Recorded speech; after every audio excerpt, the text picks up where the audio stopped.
নিরামিষের দিন বাড়িতে খাওয়ার থেকে ঠাকুরবাড়ি খাওয়াই ভালো। তাই চলে গেছিলাম আবার সেই ঠাকুরবাড়িতেই একটু অন্যরকম খাবার খেতে। কারণ এখানে কিন্তু প্রায় দিনই খাবার চেঞ্জ করা হয়। তো এইবার আজকে কী দেওয়া সেটা শেয়ার করব। তবে হ্যাঁ, তার আগে একটু ভেতরটা দেখিয়ে দিই, কারণ এই জায়গাটা না অনেক সময় দেখানো হয়নি।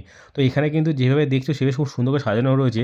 আর ঠাকুরবাড়ি আসা মানে কিন্তু একটা সুন্দর ঘ্রাণ থাকে এইসব ঘরে। সেই ঘ্রাণটা নিয়েই এই চটপট বসে পড়লাম খাবারের জায়গায়। তো সেখানে কিন্তু থালা আর গ্লাসটা দিয়ে দেওয়া হলো এবং তারপরে কিন্তু তাদের চলে আসলো ভাত।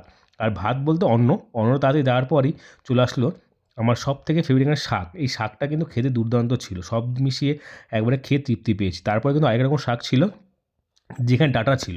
তো এটাও ভালো ছিল খেতে। তো তারপরে কিন্তু এইটা খাওয়ার পর ডাঁটার সংখ্যাটা বেশি ছিল।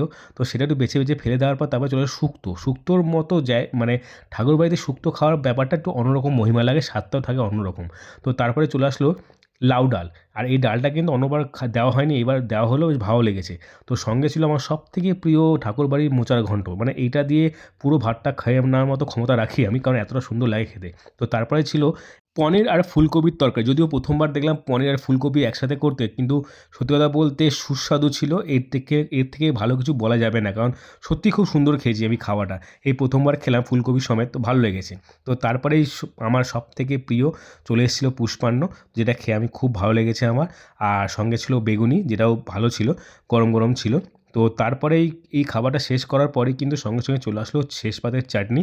তো এটা খাওয়া শেষ করার পর না, আজকে পাঁপড় ছিল না, আজকে ছিল মিষ্টান্ন। তো এই মিষ্টান্ন খেয়ে চলে আসলাম বাড়ি। তোমরা কিন্তু সাবস্ক্রাইব করো তাড়াতাড়ি। টাটা।